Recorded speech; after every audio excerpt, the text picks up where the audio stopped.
أعوذ بالله من الشيطان الرجيم بسم الله الرحمن الرحيم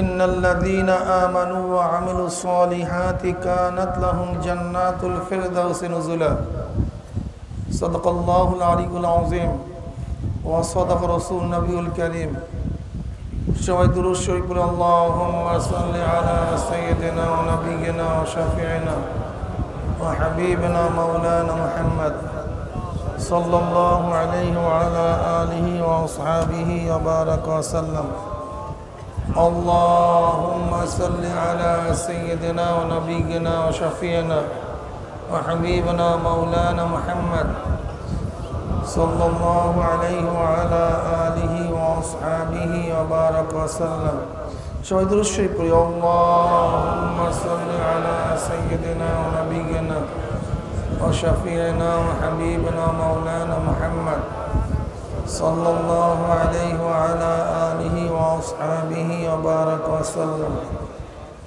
আল্লাহ পাকের শুকর যেই মাওলাই কারীম আপনাকে আমাকে দুনিয়ার সমস্ত ঝামেলার থেকে পরিত্রাণ দিয়ে কোরআন ও হাদিসের মাজলিস, আলেম ওলামা, মুমিন মুত্তাকিন, জাকিরিন শাকিরিনদের গুরুত্বপূর্ণ এক দামি মাজলিসে আসার, বসার, বলার, শোনার তৌফিক আল্লাহ পাক দান করছেন। শুকরিয়া দান সবাই বলি আলহামদুলিল্লাহ। দীর্ঘদিন পর্যন্ত বিভিন্ন কায়দায় আপনাদের দাঁড়ে দাঁড়ে, কানে কানে মাহফিলের দাওয়াত পৌঁছাবার চেষ্টা করা হয়েছে। অনেক লোকের অনেক সুযোগ সুবিধা থাকা সত্ত্বেও তারা মাহফিল আসতে পারে নাই। কতেক কপাল পোড়া চার দোকানে আড্ডার মধ্যে লিপ্ত, কেউ গান শোনার মধ্যে, টেলিভিশনের ড্যান্স দেখার মধ্যে, কেউ বা বেহুদা গল্প গুজবের মধ্যে। কপাল পোড়া মাহফিল আসতে পয়সাও খরচ হয় না, কষ্টও লাগে না, তা সত্ত্বেও কপাল পোড়া মাহফিল আসতে পারে নাই।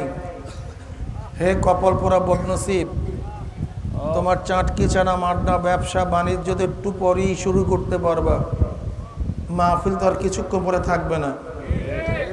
আবার মাহফিলের মধ্যে খোঁজ করে দেখবেন কিছু আল্লাহ পাকের বান্দা বহুত দূর দূরান্তর থেকে বহুত কষ্ট করে স্বীকার করে, দোকানের মধ্যে তালাবদ্ধ করে, ব্যবসার মধ্যে লাথি মেরে, দুনিয়ার সমস্ত ঝামেলাকে পদদলিত করে মাহফিলে হাজির হয়ে গেছে। ওই ব্যক্তি এত কাছে থাকা সত্ত্বেও মাহফিলে ঢুকতে পারে নাই। আপনি এত দূরের থেকে আসলেন কিভাবে? নিশ্চিত আল্লাহ পাক রব্বুল আলামিন যদি রহমত নাজেল না করতেন, তৌফিক না দিতেন, তাহলে আপনি এবং আমিও কিন্তু আসতে পারতাম না। যেই মাওলাই কারীম আপনাকে আমাকে ওই সমস্ত গাফেলদের অন্তর্ভুক্ত না করিয়া এই মুমিন মুত্তাকিন জাকিরিন শাকিরিনদের গুরুত্বপূর্ণ এক দামি মাজলিসে আসার, বসার, বলার, শোনার তৌফিক আল্লাহ পাক দান করছেন। আমরা বেজান না খুশি? সবাই খুশি?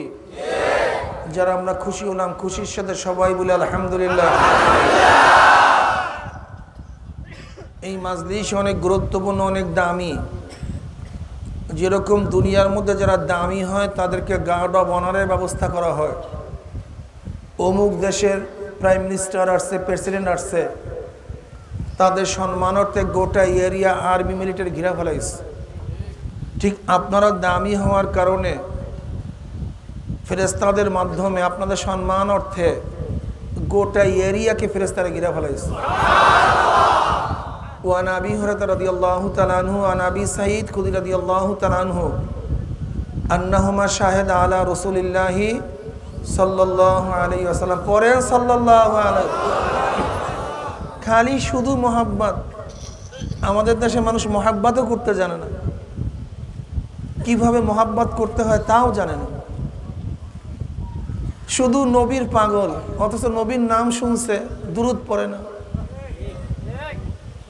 নবী পাক সাল্লাল্লাহু আলাইহি ওয়াসাল্লাম জীবনে নবী পাক সাল্লাল্লাহু আলাইহি ওয়াসাল্লামের উপরে একবার দুরূদ পড়া ফরজ। কি ভাই? কয়বার? একবার জীবনে দুরূদ পড়া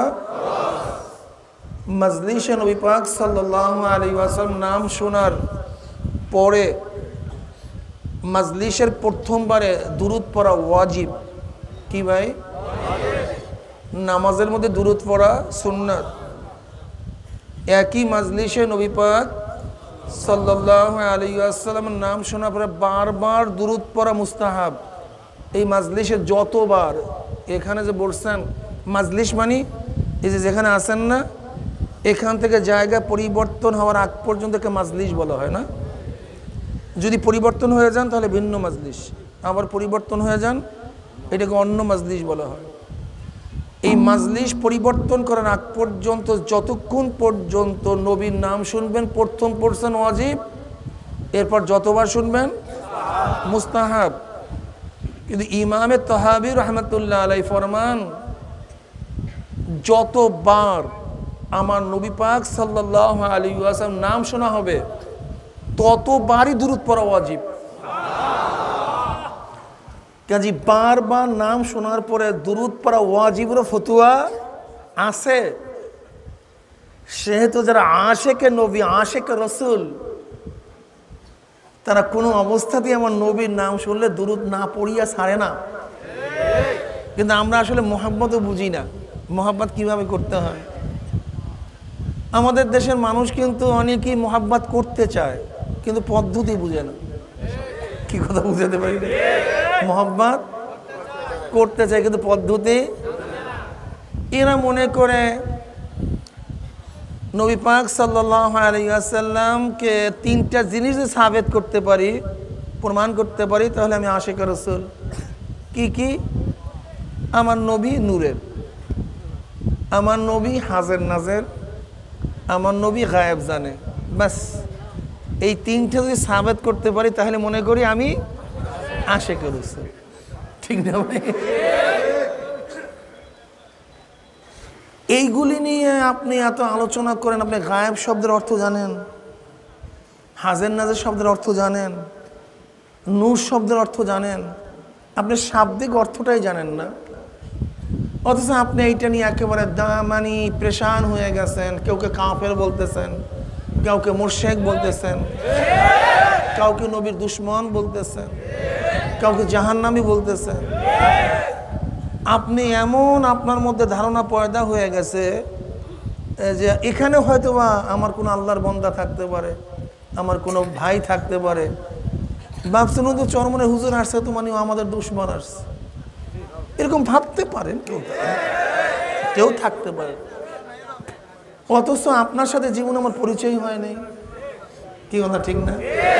কোনোদিন দেখাই হয় নাই, আপনি আমাকে চিনিনি না, কথাও কোনোদিন শোনেন নাই, অথচ আপনার আমি ভাই।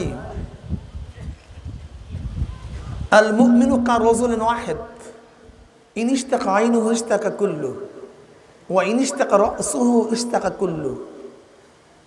যেমন একটা শরীরের মধ্যে চোখে অসুস্থ হইলে গোটা শরীরটাই অসুস্থ হয়ে যায়, মাথা দরদ হইলে গোটা মাথাটাই, গোটা শরীরটাই অসুস্থ হয়ে যায়। আল মুমিনু কারাজুলিন ওয়াহিদ, গোটা দুনিয়ার মুমিন একটা শরীরের মধ্যে। ইন ইশতাকা আইনু ইশতাকা আইনু ইশতাকা কুল্লু ওয়া ইন ইশতাকা রাসু ইশতাকা কুল্লু। চোখে অসুস্থ হইলে গোটা শরীর অসুস্থ হয়ে যায়, মাথায় দরদ হইলে গোটা শরীরটা অসুস্থ হয়ে যায়। ঠিক গোটা দুনিয়ার মধ্যে কোনো এক মুমিন যদি বিপদে আপদে পড়ে, দুঃখে কষ্টের মধ্যে পড়ে, তার দুঃখে যদি তুমি দুঃখিতও না হয় তাহলে তুমি মুমিনই না। আল মুসলিম ইখওয়া, সমস্ত মুসলিম কি আমরা ভাই। তুমি শত্রু কেন, দুশমন কেন? বরং আমরা তো সবাই আপন। কি কথা ঠিক না? আমরা এক না ভিন্ন? বিশ্বাস হয় না? আপনার কোরআন আমার কোরআন এক না ভিন্ন? আপনার কেবলা আমার কেবলা, আপনার নবী আমার নবী, আপনার জান্নাত আমার জান্নাত, আপনার জাহান্নাম আমার জাহান্নাম, আপনার শরিয়াত আমার শরিয়াত, সবই তো এক। পার্থক্য কি করলো? আল্লাহ এক, কোরআন এক, নবী এক, জান্নাত এক, আকীদা এক, বিশ্বাস এক। তুমিও যা চাও আমি একই জিনিস চাই, মানে আমিও আল্লাহর রেজামন্দি চাই, জান্নাত চাই, জাহান্নাম থেকে নাজাত চাই। আপনিও আল্লাহর রেজামন্দি সন্তুষ্টি চান, জান্নাত চান, জাহান্নাম থেকে বাঁচতে চান। তাই আমাদের মধ্যে এই পৃথক কে করলো যে তুই নবীর দুশ্মন, তুই ইসলামের দুশ্মন, তুই আমার শত্রু, তুই আমার বন্ধু না? এই ডিভাইডেড কে করলো? খোঁজ করতে হবে, বের করতে হবে। জানেন ব্রিটিশ এদেশ 200 বছর শাসন করছে। কত বছর? তাদের সংখ্যা জানেন? সংখ্যা জানা নেই। ওরা 1623 সালে মিস্টার হেকিন্সের নেতৃত্বে মাত্র 220 সদস্য বিশিষ্ট একটা কাফেলা আসছিল, মাত্র 220 সদস্য বিশিষ্ট। 2008 সুরাতে আসছিল। আপনারা তো আগেই জানেন কলম্বাস এবং ভাস্কো দা গামা, এই ভাস্কো দা গামা এবং কলম্বাস পর্তুগিজ একই সাথে ভারত বিজয় করার জন্য তারা রওনা করছিল।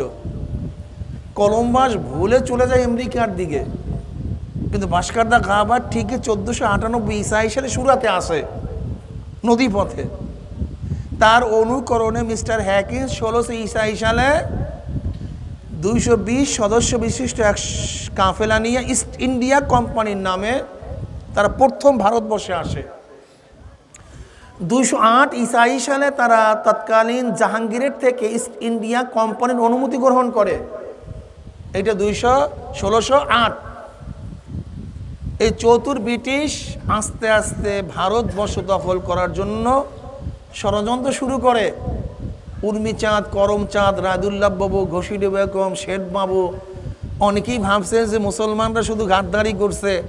মীর জাফর, মীর সাদেক, ঘসিডি বেগম এরাই শুধু গাদ্দার। এরা তো অনেক পরের গাদ্দার, এরা তো 1757 গাদ্দার।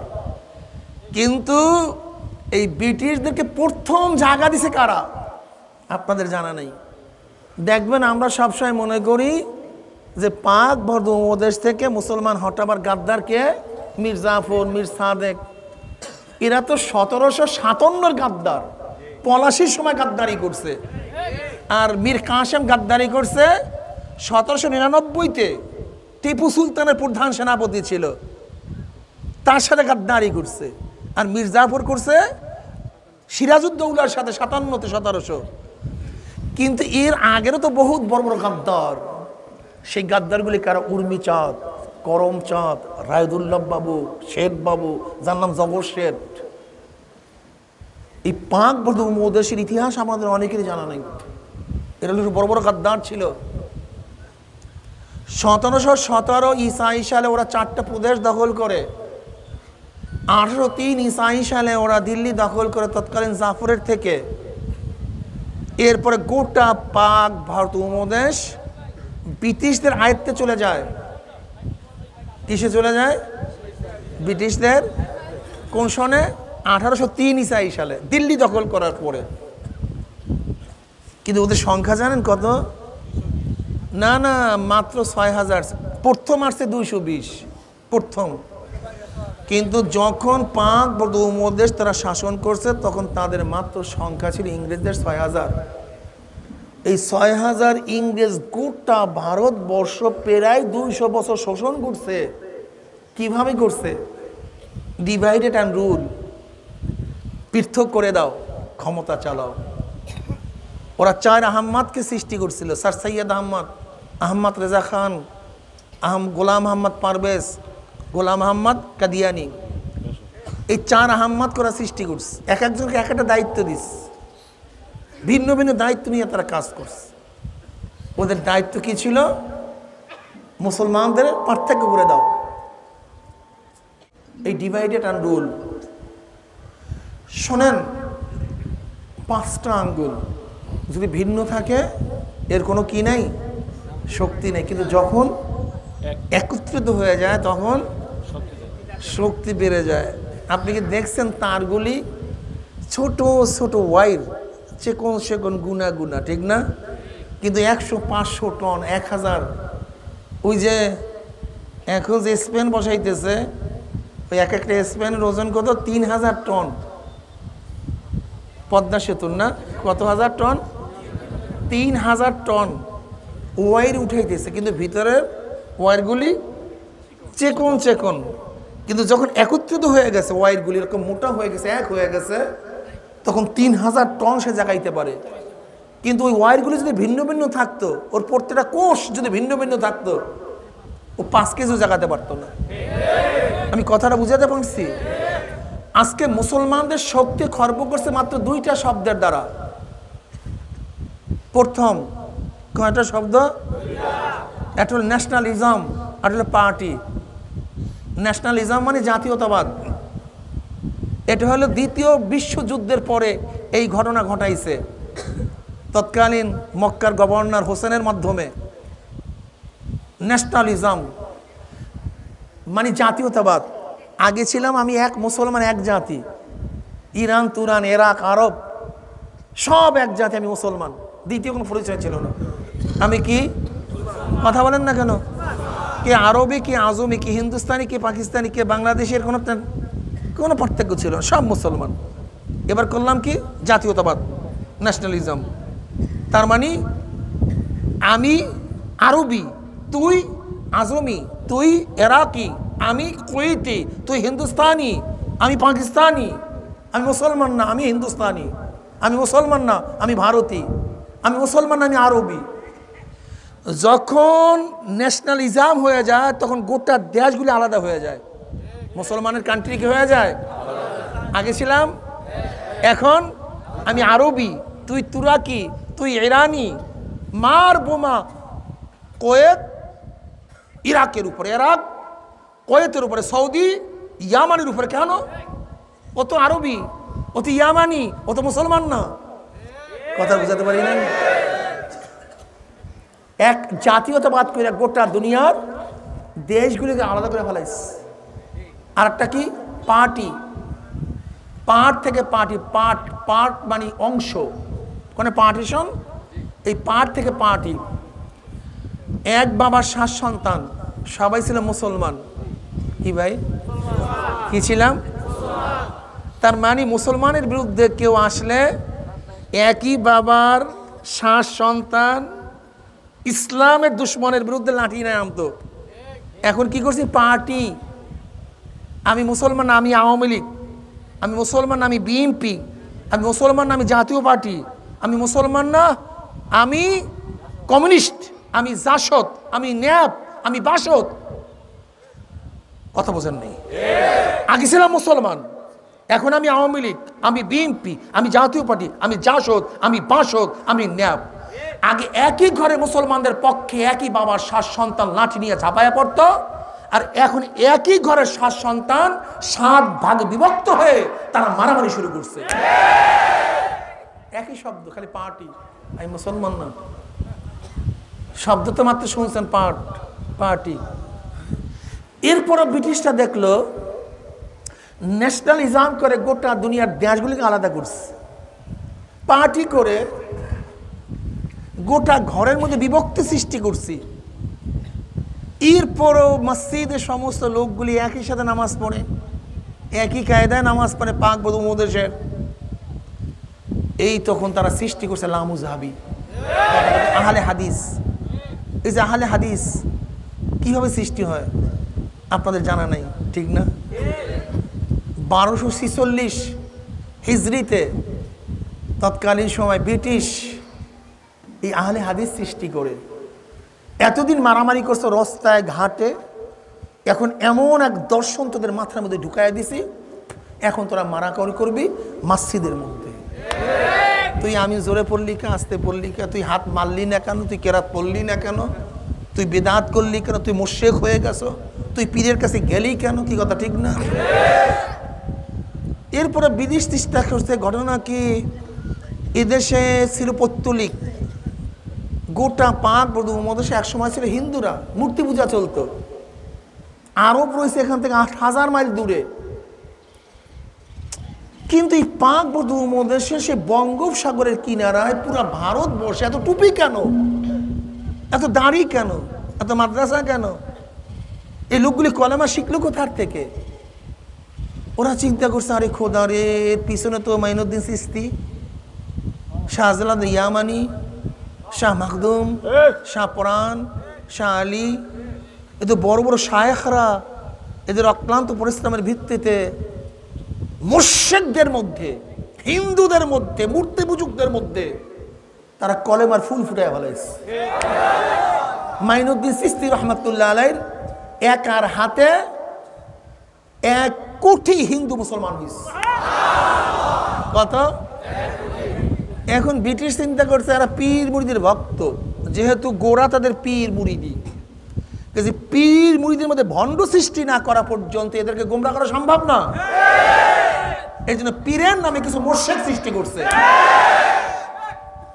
এরা বাবা পূজা, কবর পূজা, পীর পূজা, যেরকম হিন্দুরা কালীকে পূজা করে, দেবীকে পূজা করে, লক্ষ্মীকে পূজা করে, এরকম কিছু আমাদের মানুষ মুসলমান নামধারী তারা গিয়ে তার বাবাকে পূজা করে। নাও আল্লাহ তুমি মাফ করে দাও।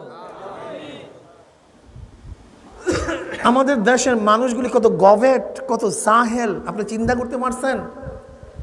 বাইজিদ বুস্তামি রহমাতুল্লাহ আলাইহির মাজার চিটাঙে, বাইজিদ, অথচ বাইজিদ বুস্তামি রহমাতুল্লাহ আলাইহি বাংলাদেশে কদম রাখছে, পাড়া দিছে, পাও রাখছে, এরকম কি ইতিহাস দেখাতে পারেন? আমার জিভটা কাটিয়ে দিয়েন।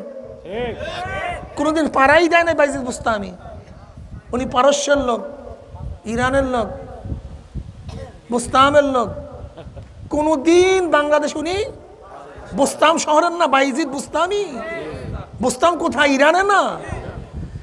সেই বুস্তামের বাইজিদ বুস্তামি রহমাতুল্লাহ আলাইহি কোনদিন বাংলাদেশে পাড়া দিছে এরকম কি ইতিহাস দেখাতে পারলে আমার জিব্রা কাটিয়ে দিয়েন। কোনোদিন পাড়াই দেয় নাই। অথচ মাজার চিটাঙে বিশাল কসম, কসম একটা কয়েক মন হবে। শুধু তাই নয়, বরকতের জন্য আমার নিজের চোখে দেখা এরকম বাচ্চা নিয়ে সেই কসমের লোট ময়লাগুলি বাচ্চার মাথায় মাখতেছে, খাওয়াই দিতে আছে।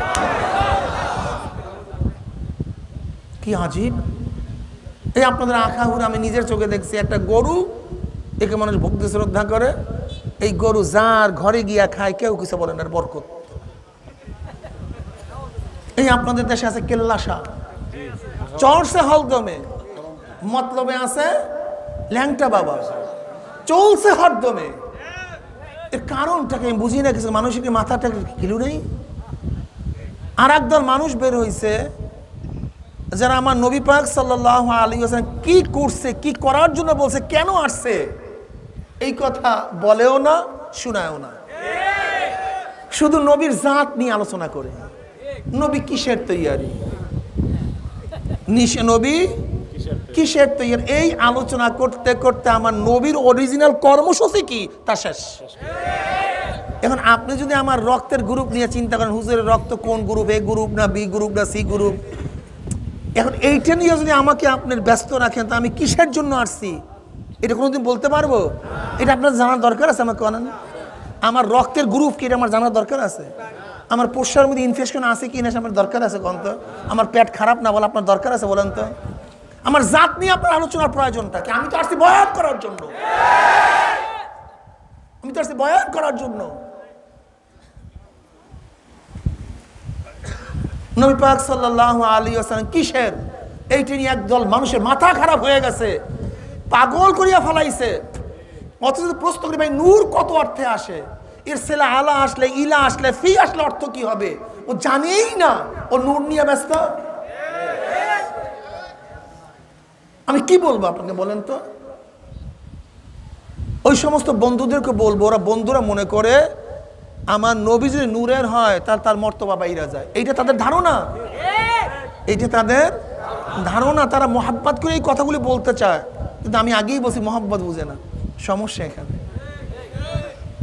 আচ্ছা আপনাদের প্রশ্ন করি, আমার নবী দামি না ফেরেশতারা দামি? কি কথা বলেন না কেন? আমার নবী দামি না ফেরেশতারা দামি? আচ্ছা এখন সবাইকে প্রশ্ন করি, ফেরেশতাদেরকে কিসে কি দ্বারা বানাইছে? তাহলে আপনারাই বললেন ফেরেশতাদের চেয়ে আমার নবী দামি, অথচ ফেরেশতাদেরকে বানাইছে। তাই যদি নবীকে নূরে সাবেত করেন, তার নবী কি দামি হলো না কম দামি হয়ে গেল? কি আজীব ব্যাপার,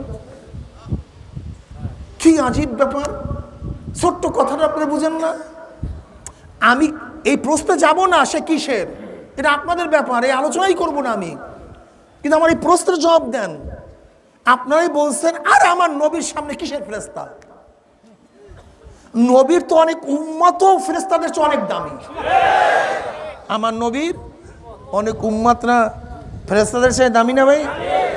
আমার নবীর সাথে প্রশ্নই আসতে পারে না, অথচ আপনারা সবাই বলছেন ফেরেশতারা কিসের তৈয়ারি? জিসমুন নূরানিয়ুন ইয়াতাশাক্কালু বিআশকালিন মুখতালিফাতিন। যাদের জিসমটা কিসের? নূরের, যারা বিভিন্ন রূপে রূপান্তরিত হতে পারে তাদেরকে কি বলা হয়? ফেরেশতা বলা হয়। জিসমুন নূরানিয়ুন, তাদের শরীর কিসের? নূরের। অথচ আপনারা সবাই একমত, এখানে ছোট বড় জ্ঞানী মূর্খ যারাই আছেন সবাই একমত ফেরেশতাদের চেয়ে আমার নবীর অনেক উম্মতরা অনেক বেশি দামি। অথচ ফেরেশতাদের কি দিয়ে বানাইছে আল্লাহ পাক? তা আমার নবীকে যদি আপনারা নূরের সাবেত করেনি, ধরে নেন, আমি ইশকালে যাব না, এই মাসালা যাব না, তাহলে কি আমার নবীকে আপনারা কি দাম মর্যাদা বাড়াইলেন না কমাইলেন? অবস্থা বুঝেন, অবস্থাটা বুঝেন, কি আজীব ব্যাপার। আপনি এই মাসালার জবাব এইভাবে দিতে পারেন না। যারা এই মাসালা নিয়ে বেশি ঘাটতে চায় তাদেরকে মাসালা এইভাবে বুঝাইয়া দেন যে ভাই দেখেন আমি মূর্খ মানুষ, আমি হাজারো জিনিস না দেখে ইমান আনছি। আল্লাহকে দেখছেন? ইমান আনছেন? জান্নাত দেখছেন? ইমান আনছেন? জাহান্নাম দেখছেন? ইমান আনছেন? এইমাত্র আমি হাদিস প্রেস করছি, গোটা এরিয়া ফেরেশতারা ঘিরে ফেলাইছে। কই দেখেন তো ফেরেশতা দেখেন কিনা, আওয়াজ পান কিনা, ঘেরান পান কিনা, একটু শব্দ পান কিনা, গরম ঠান্ডা পান কিনা, বিশ্বাস করছেন? কেন? আল্লাহর হাবিব বলছেন। এরকম হাজারো জিনিস আমরা না দেখিয়ে বিশ্বাস করি কি করি না বাবা? যারা ইমান একেবারে দুর্বল হয়ে গেছে আপনি তাদেরকে বলে দেন আমরা হাজারো জিনিস না দেখিয়ে বিশ্বাস করছি, আমিও ইমান আনলাম, আল্লাহর নবীকে আল্লাহ পাক যা দিয়া সৃষ্টি করছে আমি তার উপর ইমান আনলাম। শেষ কিসা, কিসা কুরা খতম। তুমি যে সাবেত করে মাটি দিয়ে আমি তো ইমান আনছি, তুমি যে সাবেত করে নূর দিয়ে আমি আল্লাহর নবীকে আল্লাহ যা দিয়া সৃষ্টি করছে আমি তার উপরে ইমান আনলাম। আমার বেঈমান বানান তো আপনি। যারা বলেন নূর বিশ্বাস না করলে বেঈমান হবে, তারা আমাকে বেঈমান বানাতে পারবেন? যারা বলেন মাটি দিয়ে সৃষ্টির এই স্বীকার না করলে বেঈমান হবে, তারা আমাকে বেঈমান বানাতে পারবেন? কারণ যা দিয়ে সৃষ্টি করছে বাস, ঝামেলা কি বলেন? কেসটা তো এই পর্যন্ত শেষ, এই মাসালা তো এই পর্যন্ত শেষ, এটা আলোচনা বেশি দরকার নাই। আল্লাহ নবীকে আল্লাহ যা দিয়া সৃষ্টি করছে আমি কি আনছি, তারপর শেষ। আর কোনো ক্যান্সাম আছে বলেন তো? এরপর আছে হাজার নাজের। কি আছে ভাই? হাজার অর্থ উপস্থিত, নাজার মানে দেখে নাকি? নজরুন হাজিরুন অর্থ কি ভাই? দেখে এবং উপস্থিত, এর নাম না হাজার নাজের। তাদেরকে প্রশ্ন করেন, আপনার জবাব দেওয়ার দরকার নেই।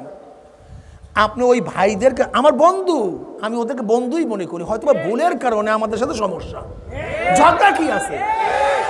আমিও তো ভুলের মধ্যে থাকতে পারি না বাবা, মারামারি করবো। আচ্ছা ধরে নেন আমাকে মাইরা ফেলালে কি জান্নাতে চলে যাবেন? বা আপনাকে মাইরা ফেলালে জান্নাতে চলে যাব? আপনাকে যদি মারি আর আপনি আমাকে মানে দাওয়াত দেবো কারে? গাছের দাওয়াত দেবো মিয়া? আপনারা বাইসে থাকলে তো দাওয়াত দেবো, বয়ান করবো। আপনারা বাইসে যদি না থাকেন কার সামনে বয়ান করবো? কাজে বাঁচার দরকার আছে, আমারও বাঁচার দরকার আছে, আপনারও বাঁচার দরকার আছে। কাজে মারামারি দরকার নেই, কাটাকাটির কোনো। যারা বলে হাজের নাজের তাদেরকে প্রশ্ন করেন যে ভাই এইটার জবাব আগে দেন। কোনো হুজুর যদি এই প্রশ্ন বা বয়ান শুরু করে আমার ছোট্ট বাচ্চারা বলবা বাবা ভাই আমি তো একটা মাসালা জানতে চাই, আমার নবী পাক সাল্লাল্লাহু আলাইহি ওয়া হাজার মানে উপস্থিত, নাজার মানে কথা বলেন না কেন? এটার গুণ না? উপস্থিত একটা গুণ না? দেখা একটা গুণ, বুঝেন না? আমি দেখি এটা আমার একটা গুণ না? আমি এখন উপস্থিত হয়েছি না বাড়ির থেকে, এটা আমার গুণ না? এটা গুণ। এই দুইটা গুণ আমার নবীর এই দুইটা গুণ কবের থেকে? আমার এই নবীর দুইটা গুণ কবের থেকে? আচ্ছা বলেন তো, আমার নবী দুনিয়াতে আসছে কবে? 500 কি ব্যাপারে সবাই একমত না দ্বিমত? এর জন্যই তো আমরা কি জানি পালন করি, ঈদে মিলাদুন নবী। হোক, অসুবিধা নেই। কি পালন করি ভাই? ঈদে মিলাদুন নবী অর্থ কি? মিলাদ শব্দের অর্থ কি? জন্ম। ঈদ মানে খুশি, তার মানে নবীর জন্মের খুশি আমরা পালন করি, ঠিক না ভাই? এটা জায়েজ না জায়েজ বলবো না, ওই ফতোয়া আমি দেবো না। তা নিশ্চয়ই তো আপনারা নবী জন্মগ্রহণ করছেন এই বিশ্বাস তো করেন সবাই, নাকি জন্মগ্রহণ করেই নেই? তিনি দুনিয়াতে আসছেন কি আসেন নাই? তাহলে নিশ্চয়ই তিনি আসছেন, মানে একসময় ছিলেন না। কি কথা বলেন না? হ্যাঁ, তিনি কোন সালে আসছেন? 500। যেহেতু আসছে তার মানে আমি এখানে আসছি, তার মানে যদি আগের থেকেই ছিলাম তাহলে তো ছিল বলতো, আসছে তো বলতো না। তা ঈদে মিলাদুন নবী মানে নবী পাক সাল্লাল্লাহু আলাইহি ওয়াসাল্লাম জন্মের খুশির উৎসব। তা তিনি আসছেন, আসছেন মানে কি সবাই এবার একমত? আসছেন মানে তার মানে তিনি জন্মের আগে হাজির ছিলেন না, জন্মের আগে, জন্মের পরে হাজির। কথা ঠিক নেই? এ ব্যাপারে সবাই একই যে দ্বিমত? জন্মের আগে হাজির, জন্মের পরে হাজির হয়েছে, কথা ঠিক না? তা জন্মের পরে হাজির হয়েছে, জন্মের আগে হাজির। তা হাজির যেহেতু নাই, তা নাজিরও না। হাজির হলে তো দেখবো, আর না হাজির হাজির দেখবো কিভাবে? কি কথা ঠিক আছে? ইনশাআল্লাহ। তিনি জন্মেছেন কোথায়? কথা বলেন না কেন? তা উনি মক্কায় ছিলেন কি ছিলেন না? তাহলে মদিনায় তখন ছিলেন না। যখন তিনি মক্কায় ছিলেন তখন, যখন মদিনায় ছিলেন তখন, তার মানে কি কথা বলেন না কেন? আমি মনে হয় বুঝাইতে পারি না কথাটা। যেহেতু নবী আসছেন তার মানে ছিলেন না। যখন আসছেন, আসছেন কোথায়? তখন মদিনায়।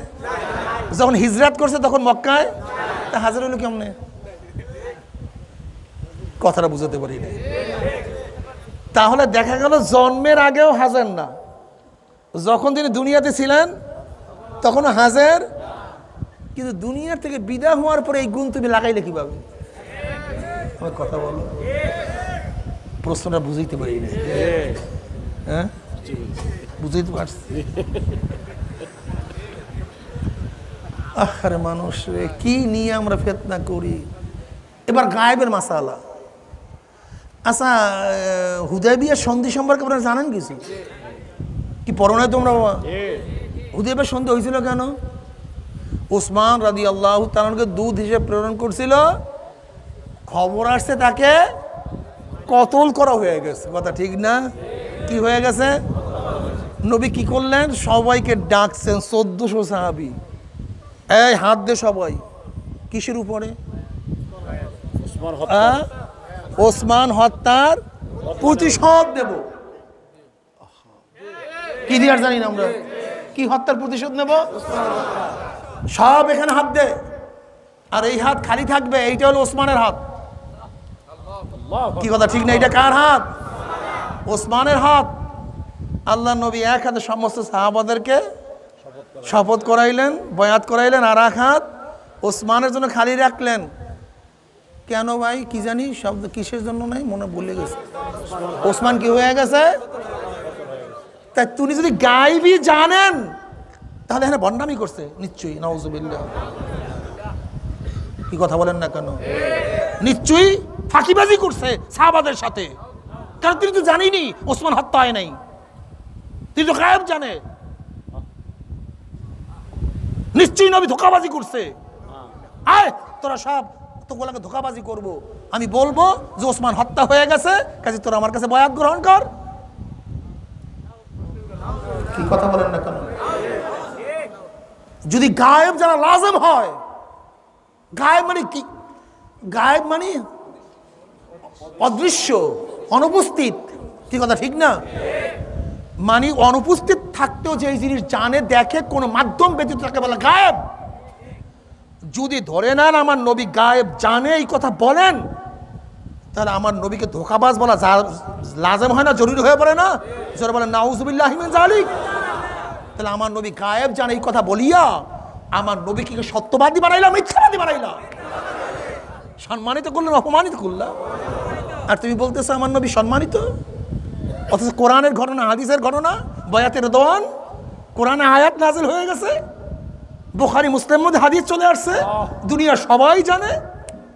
এমন কোনো ঐতিহাসিক নাই যারা এই ঘটনা জানে না। অথচ কতলে উসমানের বিচার করার জন্য বয়াত গ্রহণ করতেছি, অথচ নবী আগেই তো জানে যে ওখানে কি হয় নাই, কতল। তাহলে কি হইলো? বয়াত করালাম কিসের উপরে ভাই? বুয়ার উপরে না?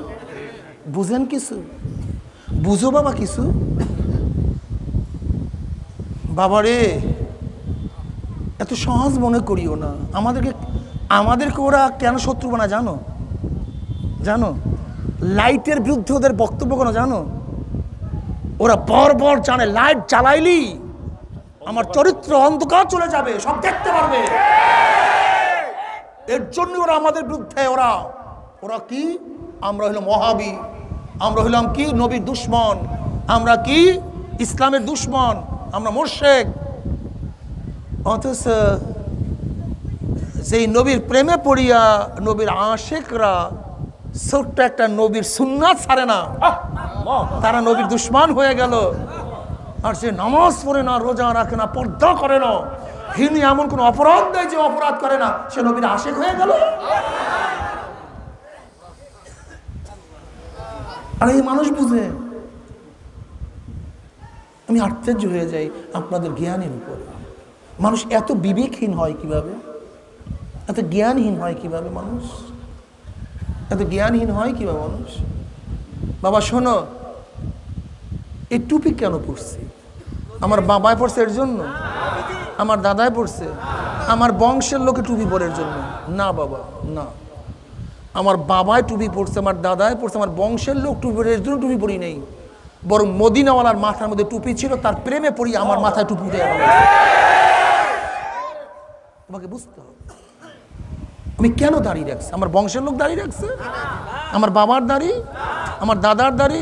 না, ওই সরদারে দো আলমের চেহারার মধ্যে দাঁড়িয়ে ছিল, তার প্রেমে পড়িয়া তার সুরত ধরতে গিয়া তার দাড়ি আমার মুখের মধ্যে উঠে গেল। এই লম্বা জামা কেন গায়ে দিস? এটা আমাদের বংশীয় পোশাক না, আমাদের এলাকার পোশাক না, মদিনাওয়ালার পোশাক। তার প্রেমে পড়িয়া, তার প্রেমে পড়িয়া। কি কথা ঠিক না? এই যে পকেটের মধ্যে মেসওয়াক কেন রাখছি, কারণটা কি? এটা আমার বাপ দাদার অভ্যাস ছিল মেসওয়াক রাখা। হ্যাঁ, এই যে মেসওয়াক কেন রাখছি? আমার নবীর প্রেমে পড়িয়া মাত্র মেসওয়াক রাখছি। কি কথা ঠিক না? আর তুমি আমাদেরকে দুশ্মন মনে করো। আর তোমার একটা সুন্নাত নেই, তোমার ফরজ নাই, তুমি কিসের তুমি?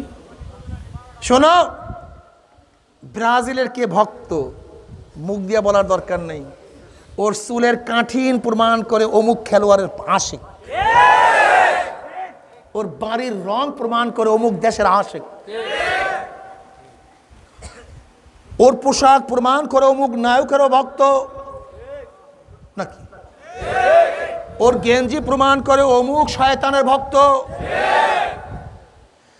যদি তার পোশাকে প্রমাণ হয় অমুকের ভক্ত, তাই নবীর আশেকদের পোশাকে প্রমাণ হয় মদিনাওয়ালার ভক্ত। কিরে দোস্তি, কি এইভাবে চুল রাখলি কেন? বলে অমুক খেলোয়াড় এইভাবে চুল।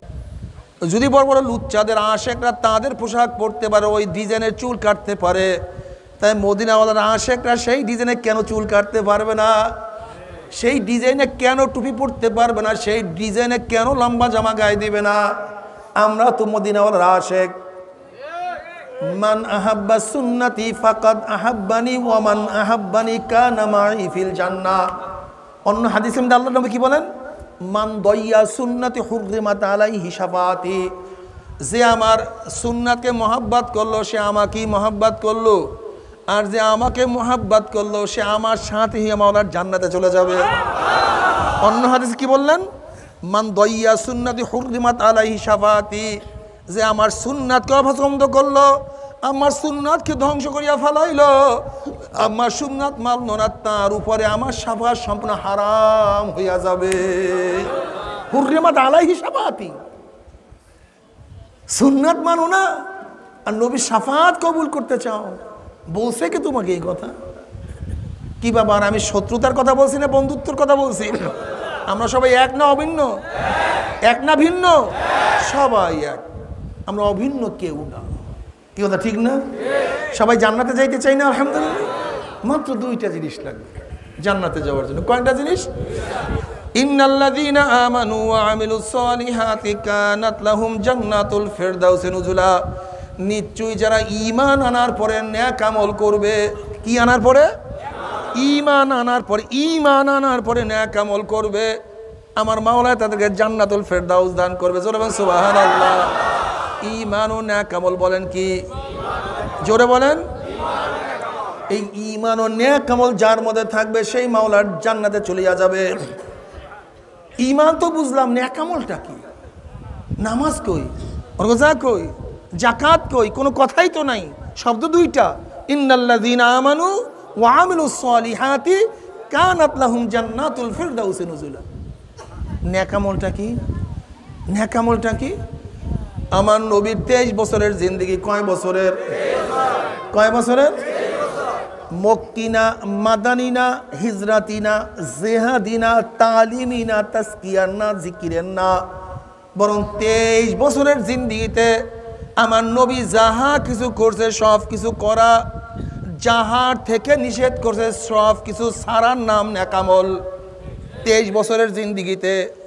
কয় বছরের? আমার নবী নামাজ পড়ছে কি পড়ে নাই? রোজা রাখছে কি রাখে নাই? নামাজ পড়া নেক আমল, রোজা রাখাও নেক আমল, হজ করছে কি করে নাই? হজ করাও নেক আমল। দাড়ি ছিল কি ছিল না? দাড়ি রাখা নেক আমল। পর্দা করে নাই? পর্দা করা নেক আমল। জিকির করছে, জিকির করা নেক আমল। তালিম করছে, তালিম করা নেক আমল। অন্যায়ের মোকাবেলা করছে, কোনো দুশ্মন, ইসলামের দুশ্মনদের সাথে কোনো আপোষ করে নাই। আর তুমি মসজিদে নামাজ পড়িয়া ইসলামের বড় বড় দুশ্মনদের কাঁধে হাত দিয়ে হাঁটবা আর জান্নাতে চলিয়া যাওয়া? হ্যাঁ, মসজিদে আল্লাহকে সেজদা করবা আর মসজিদের বাহিরে শয়তানদেরকে সেজদা করবা, এর নাম নেক আমল? 23 বছরের জিন্দেগিতে যাহা কিছু করছে সব কিছু করা, যাহার থেকে নিষেধ করছে সব কিছু ছাড়ার নাম নেক আমল। এই 23 বছরের জিন্দেগিতে নামাজ পড়ছে, রোজা রাখছে, হজ করছে, জিকির করছে, তালিম করছে, দান করছে, সদকা করছে, মাথায় টুপি ছিল, দাড়ি ছিল, জীবনেও তিনি বেপরদা হয় নাই হুকুম নাজিল হওয়ার পরে। কথা সত্য না মিথ্যা?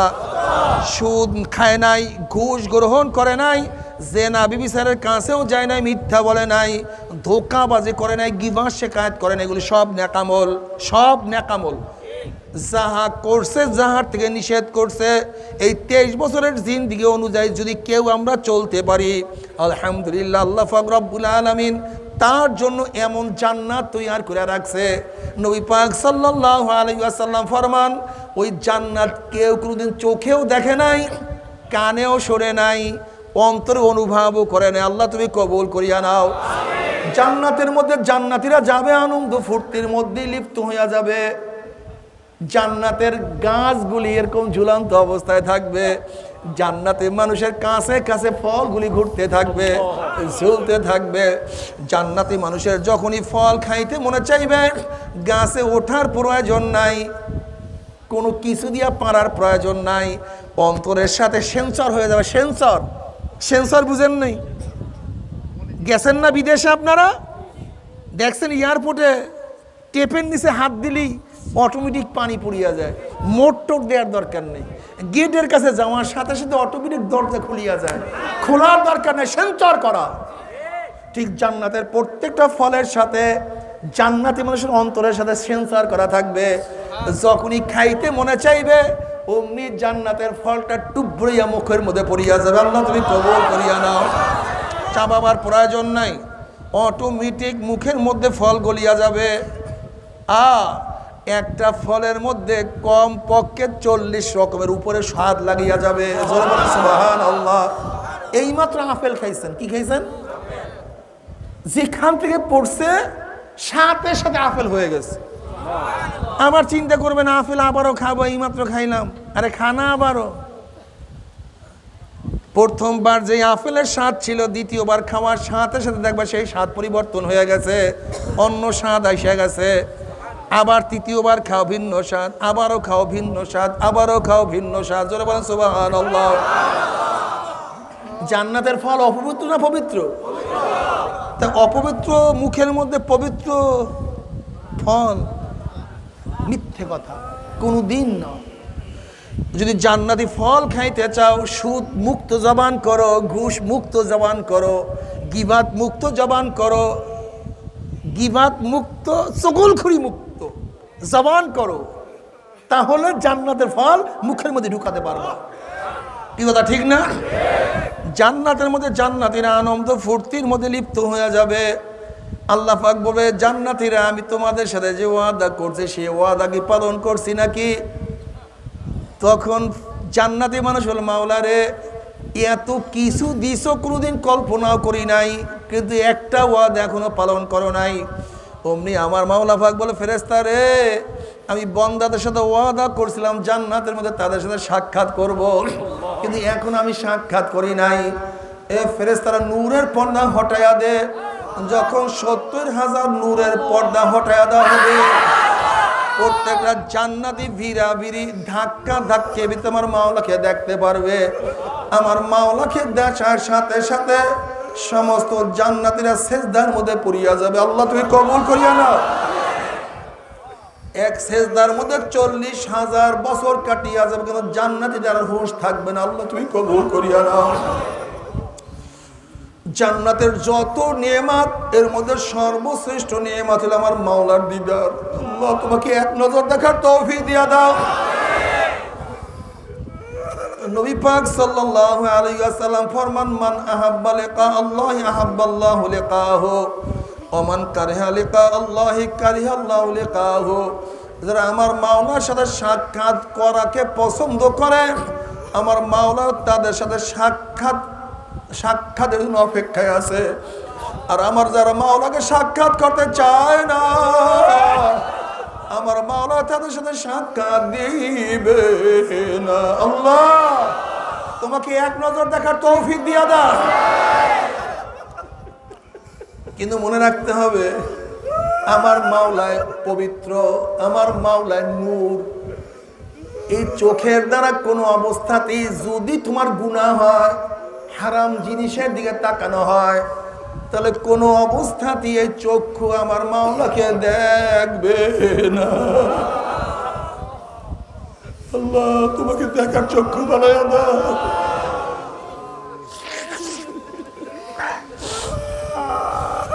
এ আমার বেনমাজি পর হারাম করার দলেরা, হে আমার দাড়ি কামেন না বাবারা, এ আমার বেপরদা মা বোনেরা, এ সুদখোর ঘুষখোরের দলেরা বাবারা, তোমার সাথে আমার কোনো ঝগড়া নাই। তুমি তোমার কবর রওনা করছো, আমি আমার কবর রওনা করছি, কিন্তু কি নিয়ে রওনা করছো, কোথায় রওনা করছো, কি নিয়ে রওনা করছো, কোথায় রওনা করছো? হিসাব নিকাশ না করিয়া কেউ মাওলার কবরে যাইও না। নাফরমান বদমাশ বেঈমান যখন মৃত্যু সার খেয়া পড়িয়া যাবে, আল্লাহ পাক ডাক দিয়া ফেরেশতারে, এই নাফরমান নামাজ কাজা করিয়া রোজা ছাড়িয়া দিয়া বেপর্দা জেনার মধ্যে লিপ্ত হইয়া কোন জাহান্নাম কামাই করছে, খবরদার ওই জাহান্নাম খানা না দেখাইয়া রুহটাকে কবজ করিস না। আল্লাহর কসম করিয়া বলিয়া থইয়া গেলাম, নাফরমান বদমাশ বেঈমান যখন মৃত্যু সার খেয়া পড়িয়া যাবে, হঠাৎ স্বপ্নের মধ্যে দেখতে পারবে জাহান্নামের দরজাগুলি টাস টাস করে খুলিয়া গেছে, জাহান্নামের আগুন ধাউ ধাউ ধাউ ধাউ করে জ্বলতে আছে। বাবারে বিপদ দেখলে মানুষের হুঁশ থাকে না। যেরকম উঁচা কোনো বিল্ডিং এর নিচের তলায় আগুন লাগলে কে কার আগে বের হবে পারাপারি করতে গিয়ে মানুষ বেশি মারা যায়। তুমি কি দেখো না, কয়েকদিন আগে ঢাকার 5 তলা বিল্ডিং এ যখন আগুন লাগছে, মানুষ 22 তলার উপর দিয়ে লাভ দিয়ে পড়িয়া গেছে, হুঁশ নাই।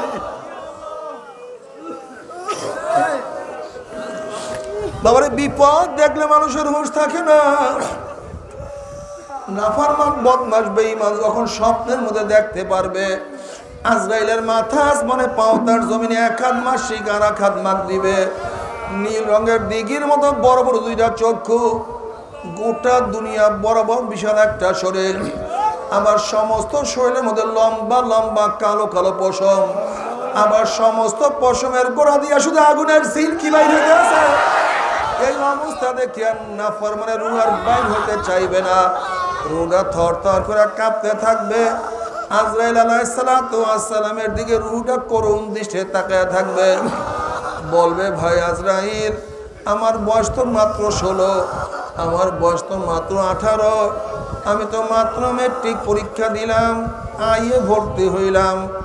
আমি মনে মনে কত স্বপ্ন লালন করতাম, আমি বিসিএস ক্যাডার হব, আমি সচিব হব, ডিসি হব, গুলশান বন্যতে আমার বাড়ি থাকবে, আমার গেটের দারোয়ান থাকবে, সামনে ফুলের বাগান থাকবে, 5 মার্সিডিজ গাড়ি থাকবে, আমি কত সম্মানিত হব।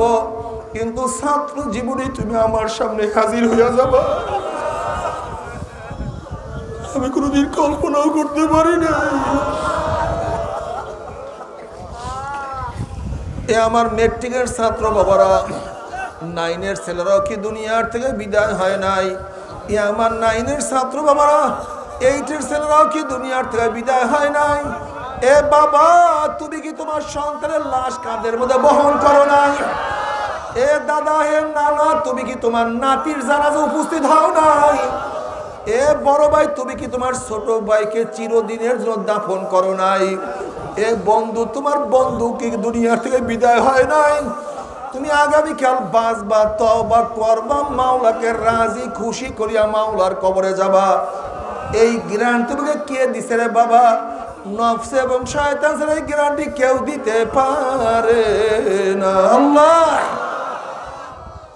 ভাই আজরাইল, আমাকে একটু তওবা করার সুযোগ করিয়া দাও, আমি আর ঘুমাবো না, আমি সারা রাত্রে ইবাদত করব। আজরাইল আলাইহিস সালাতু ওয়াস সালাম বলবে, রে খবিস, মাওলা কি কালামে পাক মানে আগেই বলেন নাই, ওয়ালা ইউআখিরুল্লাহু নাফসান ইযা জাআ আজালুহা।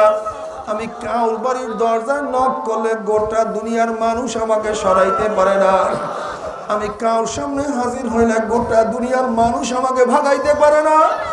আমি আমেরিকার, রাশিয়া, বুলেট কামান কিছুই ভয় করি না, আর তোকে সুযোগ দেওয়া হবে না। আজরাইল আলাইহিস সালাতু ওয়াস সালাম গোসা হইয়া রুডার পরে এমন জোরে থাবা মারবে, থামার চলে কলিজার রগগুলি সিরিয়া সিরিয়া নিয়ে যাইবে। এই দুনিয়াতে তোমাকে আমাকে আর কেউ রাখতে পারবে না। আল্লাহ, আল্লাহ তুমি আমাকে মাফ করিয়া দাও।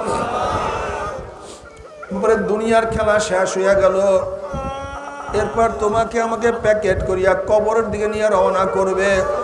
কোন মোল্লা মৌলবীর কিসসা কাহিনী না, জনাবে মুহাম্মদুর রাসূলুল্লাহ সাল্লাল্লাহু আলাইহি ওয়াসাল্লাম ফরমান, নাফরমান বদমাশ বেঈমানকে যখন কবরের দিকে নিয়ে রওনা করবে, নাফরমান বদমাশ বেঈমান স্বপ্নের মধ্যে চিল্লাইবে আর বলবে, ও আমার ছেলে, ও আমার বাবা, ও আমার ভাই, ও আমার বন্ধু, তোরা আমাকে কোথায় নিয়ে যাও? এ আমার ছেলে, তোদের জন্য জুয়ান বসে বিদেশে গেছি, জুয়ান বয়সে বিদেশে গিয়ে আজকে দাড়ি পাকাইয়া ফেলাইছে। আমার ছেলে, আমার নিজের মুখে খানা না তুলিয়া তোদের মুখের মধ্যে খানা তুলিয়া দিছে। আমার সন্তান তোদেরকে ভালো রাখার জন্য রৌদ্রের মধ্যে কাজ করিয়া পিঠটাকে কালো বানাইয়া ফেলাইছে। আজকে তোর বাবার জন্য মায়াও নাই, দয়াও নাই, কষ্টও নাই। আমার ছেলে তোর হাতেও ধরছি, পায়েও ধরছি, তোর বাবাকে তুই কবরের দিকে নিয়ে যাস না।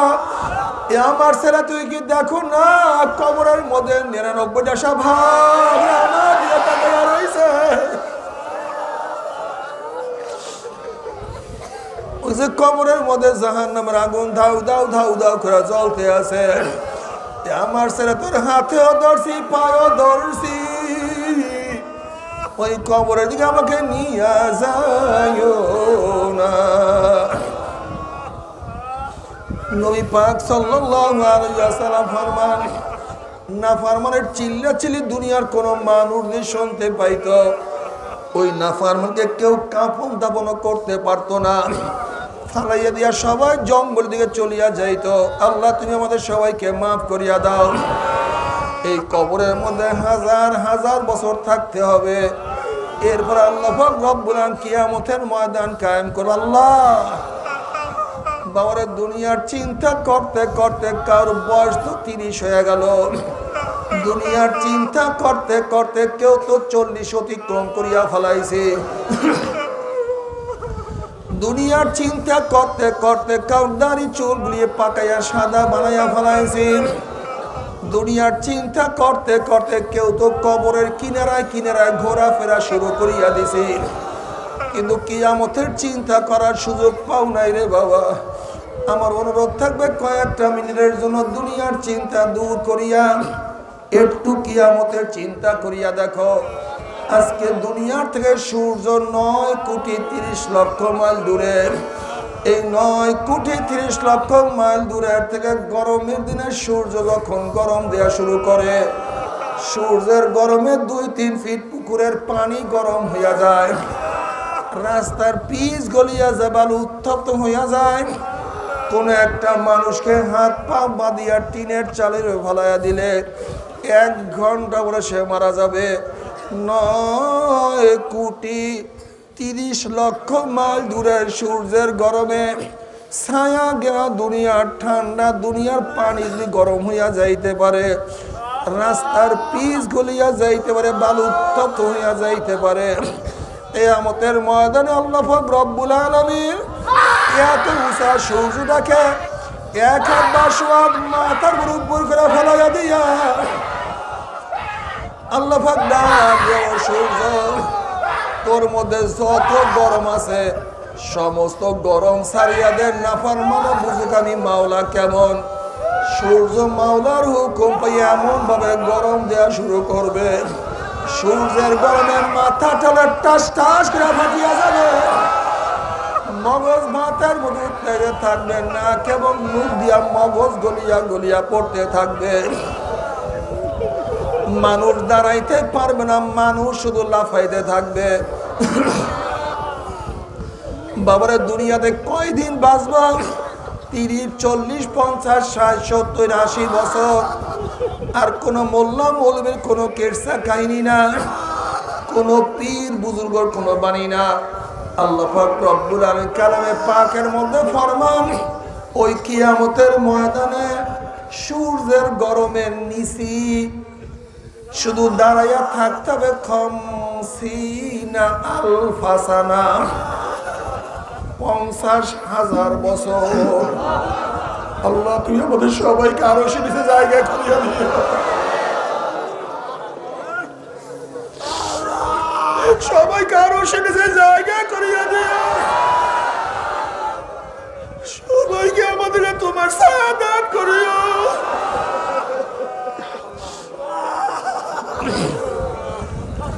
ওইদিকে জাহান্নাম গুড়ি গুড়ি আওয়াজ মারবে, জাহান্নামের আওয়াজে কিয়ামতের ময়দানে থর থর থর থর করে কাঁপতে থাকবে। এই অবস্থা দেখিয়া সমস্ত নবীরা বলবে, মাওলা আমাকে বাঁচাও, আমাকে বাঁচাও, আমাকে বাঁচাও। এই মুহূর্তে জনাব মুহাম্মদ রাসূলুল্লাহ সাল্লাল্লাহু আলাইহি ওয়াসাল্লাম সিজদায় পড়ে বলবে, মাওলা তোমার জালালো ইজ্জতের কসম খেয়ে বলতে আছি, আজকে জাহান্নাম তোমার একটা উম্মতকেও খাইয়া ফেলার, আমি কিন্তু তোমার হাবিব জান্নাতের মধ্যে ঢুকবো না। ও কপাল পোড়ার দলেরা, যে আল্লাহর হাবিব কঠিন মুহূর্তে তোমাকে আমাকে ভুলবে না, সেই আল্লাহর হাবিবের দাড়ির মধ্যে কেমনে পোজ লাগাও বাবা, একটু কি কলিজায় ব্যথা লাগে না? কোন স্ত্রীর প্রেমে পড়ে স্ত্রী তোমাকে কোনো সাহায্য করবে না, কোন বন্ধুর ধোঁকায় পড়িয়া বন্ধু তোমাকে কোনো উপকার করবে না, কোন সমাজের লজ্জায় পড়িয়া সমাজ তোমাকে কোনো সাহায্য করবে না। আল্লাহর হাবিব আলাইহিস সালাতু ওয়াস সালাম তোমার পক্ষে আমার পক্ষে সুপারিশ না করলে কোনো উপায় হবে না। কাজে আজকের থেকে মন কি বুঝলে, মন আমার স্ত্রী বাজার হয় হোক, আমার বন্ধু যায় যাক, আমার সমাজ লজ্জা পায় পাক, আজকের থেকে আল্লাহর হাবিবের দাড়ির মধ্যে আমি আর পোস্ট মারব না ইনশাআল্লাহ। কে কে নিয়াত করবে? নারায়ে তাকবীর, নারায়ে তাকবীর। আল্লাহ তুমি কবুল করিয়া নাও। আল্লাহর হাবিব আলাইহিস সালাম দোয়া কবুল করে আল্লাহ পাক বলবেন, যাও জিবরাইল আমার হাবিবের কাছে এই পানিটুকু নিয়ে দিয়ে আসো। আল্লাহর হাবিব আলাইহিস সালাতু ওয়াস সালাম যখন ওই পানি জাহান্নামে যায় সেটা মারবে, জাহান্নাম ক্যাত ক্যাত ক্যাত করে পিছন দিয়ে সরিয়া যাবে। আল্লাহর হাবিব বলবেন, মাওলানা যে জাহান্নামকে লক্ষ লক্ষ ফেরেশতারা ধরিয়া রাখতে পারে না, এ আবার কোন পানি, কোন আশ্চর্য পানি, যেই পানি মারার সাথে সাথে জাহান্নাম পিছনে সরিয়া গেল। আল্লাহ পাক ডাক দেন, আমার হাবিব গো, এই পানি কোন আশ্চর্য পানি না, কোন কুদরতি পানি না, এই পানি হলো তোমার গুনাহগার উম্মতের চোখের পানি। আল্লাহ আল্লাহ তুমি কবুল করিয়া নিও। এরপর আল্লাহ পাক কাউকে জান্নাত কাউকে জাহান্নামের ফয়সালা করিয়া দিবে। তবে মুমিন মুসলমান বলতে সবাই মনে চায় গুনাহ থেকে ফিরিয়া নেক আমল করিয়া মাওলার জান্নাত, কিন্তু সবাইরই যাইতে মনে চায়, গুনাহ নিয়া মাওলার জাহান্নামে কাউরি কিন্তু যাইতে মনে চায় না। কিন্তু কেনই বা আমরা নেক আমল করতে পারি না, কেনই বা গুনার কাম ছাড়তে পারি না? এর মূল কারণ হলো আপনার এবং আমার পিছনে নফস এবং শয়তান লাগিয়া রয়েছে। এই নফস এবং শয়তান থেকে ফেরার জন্য যে কোনো একজন হক্কানি আল্লাহর ওলির হাতে হাত দিতে হবে রে বাবা। খবরদার, বর্তমান জমানায় পীর মুরিদে ভেজাল, ব্যবসা, দলাদলি, হিংসা, হাসাদে পরিণত হয়ে গেছে। সমস্ত আল্লাহর ওলির একমত, যেই পীরের 5 জন মুরিদের মধ্যে কমপক্ষে 3 জনকে দেখবেন আলহামদুলিল্লাহ সুন্নাত মাফিক আমল আখলাক মজবুত হইয়া যাইতে আছে, গুনার কাম ছাড়তে আছে, নেকের আমল ধরতে আছে, কলম নরম হইয়া চোখে পানি আসতে আছে। বিরিকতর নাম কি, ফলে পরিচয় আমি চরমনাই বুঝি না। চরমনের দাওয়াত, প্রশংসা, প্রচার প্রসার করার জন্য আসিনে রে বাবা। চরমনায় যাওয়ার তোমার কোনো দরকার নাই, কোনো দরকার নাই, কোনো দরকার নাই। তুমি যার কাছে গিয়া পারো গুনার কাম ছাড়ো, নেকের আমল ধরো, কলম নরম করিয়া চোখে পানি নিয়া মাওলার কবরে যাইও। যেরকম দুনিয়ার ঘরে আগুন লাগলে পানি ছাড়া নিবানো যায় না, ঠিক তদ্রুপ তোমার এবং আমার গুনার দ্বারা যেই জাহান্নামের আগুন জ্বলিয়া রইছে, চোখের পানিও ছাড়া কিন্তু জাহান্নামের আগুন নিবানো সম্ভব না। আমার জন্য দোয়া চাই, আমিও দোয়া করি, সবাই সবার জন্য প্রাণ খুলিয়া দোয়া করো, যেন কিয়ামতের ময়দানে গলাগলি বাঁধিয়া মাওলা একসাথে জান্নাতে তৌফিক দিয়া দেন। আল্লাহ।